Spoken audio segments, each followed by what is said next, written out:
So you're trying to fix your credit and you're about to do bankruptcy in order to try to fix it. I'm going to tell you why you shouldn't do that coming up in a second. Hey everyone, if you've been trying to work on your credit and you have barely been seeing any results, you need to go ahead and take a look at the workshop that I just opened up that is currently free so that you can learn where you went wrong while you were trying to work on your credit. During that lesson, you'll learn the 4 don'ts when it comes to working on your credit, the mistakes people make when writing dispute letters, why you shouldn't only dispute with the credit bureaus, and also the accounts that people waste time disputing. Not to mention, you'll get to see real results from a customer who used my methods and they were able to get their credit straightened out and bought a brand new home within 7 months. So go ahead and sign up for that training today. The link is going to be down in the bio. And while you're trying to work on your credit, you have to see all 3 of your credit reports and scores. And My Score IQ, a company that I use for myself and for all of my customers, has a $1 7-day trial so you can see your credit reports and scores so you can know where you stand, because you can't work on your credit without knowing what's going on all 3 reports. So please check out My Score IQ. The link to them is going to be down in the description as well. Hey everybody, Will Frazier here, your credit expert, bringing you the tips you need to get your credit back on track, because what goes down must come up. And if you don't want your score to drop 200 points, make sure you like this video, subscribe to the channel, and turn on notifications so you'll be notified of every video I drop just like this. So you're trying to get your credit straightened out, which is a good thing, but you're about to go to bankruptcy, more than likely because that's what you've heard other people have done, or you've heard that that's the way to go when it's time to actually fix your credit. But there are a few things that are wrong with that in regards to how it affects your credit, and that's why I'm telling you not to do that and to look at what it actually does, which I'm about to explain to you, and then try to figure out what's going to be a better option for you. So the very first thing that you have to do when it's time to do a bankruptcy, and just so that you know the differences, there are chapter 7 and chapter 13. Now when it comes to the chapter 7 bankruptcy, it will stay on your credit report in the public records section for about 10 years. If you do a chapter 13, it'll actually stay on your credit for about 7 years. I know it seems like it should be the reverse, but that's how they have it set up. I don't know why. But basically with the chapter 7, you pay a lump sum amount in the beginning. Usually it's kind of large, $1,000 or so. And in some instances you may be able to get a discount, but usually it's about $1,000 or so. And then after that, all of the debts that are included in that bankruptcy will be wiped out and paid off. Now when I say wiped out and paid off, I want you to know that that does not mean that they will remove the accounts from your credit report. That does not happen. A lot of people think that it does, but that's not how it works. It actually leaves the accounts on your credit report, but it pays them off so that they go down to a 0 balance. And there's supposed to be a notation on each account in the comments saying that that account was under a bankruptcy. Now when it comes to the chapter 13, usually all of your debts are negotiated for a lesser amount, and then you have to make a payment on that debt.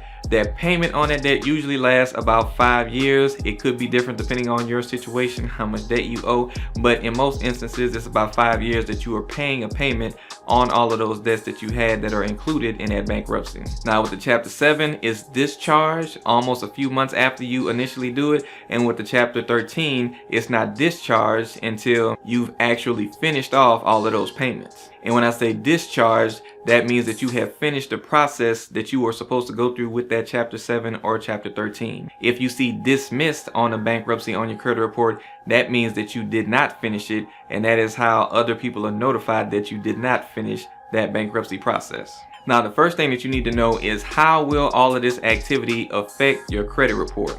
And then I'm going to tell you how this can affect you in regards to getting a house, because I know most of you that follow me are trying to get your credit right so that you can try to get a house. So the way that it affects your credit is the same way that paying off collections and charge-offs affects your credit. Now if you're unfamiliar with how that affects your credit, what it does is when you pay off any negative accounts that are closed on your credit report, what's going to happen in most instances is you're going to see your credit score drop.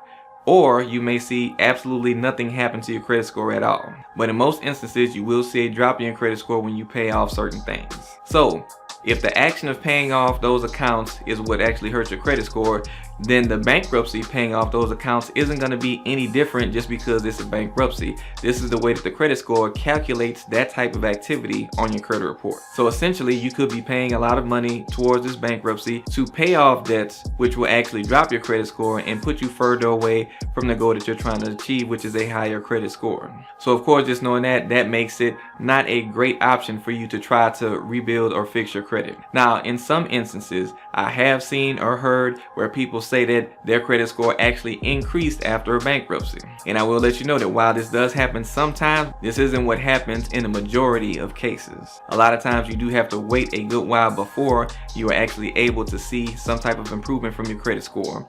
And in some instances, you will get mailed a lot of credit card offers after you filed for the bankruptcy. And with certain things being cleared off of your credit now, as far as the debts, depending on if it's the right stuff to put you in a better place, then you'll be able to get those credit cards and start rebuilding your credit. Now, how does it affect you in regards to getting a house? If you are under a Chapter 7 bankruptcy, what's going to happen is you have to wait at least 2 years after that bankruptcy has been discharged in order to be able to purchase a house. Now, this depends on the type of loan that you get, because FHA is the most common first-time home buyer loan, and they do make you wait 2 years after the bankruptcy, Chapter 7 bankruptcy, in order to do that. It is a little bit easier if you do a Chapter 13, but as I mentioned, in most cases you have to wait about 5 years until you're done with those payments.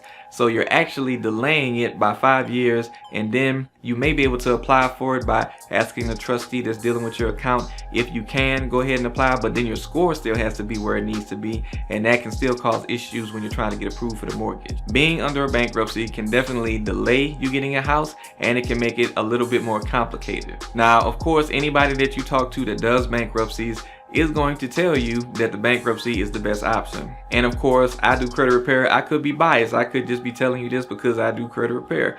But I'm trying to be as honest with you as possible. You can make the decision on your own, but I'm just trying to make sure that you are armed with all of the information that you need. But if you need help with your credit and you would like to do a consultation with me, please make sure to check the link out in the description where you can set a credit consultation with me and my company, Clean Slate Credit, and we can take a look at your credit, see what you need to do to get from point A to B in a faster way, and then we can go from there. And that's no obligation to sign up with us on your part. Now, also, if you're trying to work on your credit yourself and you need some help with that because you haven't been seeing the results that you thought you would see, make sure you check out the free workshop I have down in the description as well, and you can get some free information that can help you along the process. I hope this information has been helpful. I'll talk to you guys next time.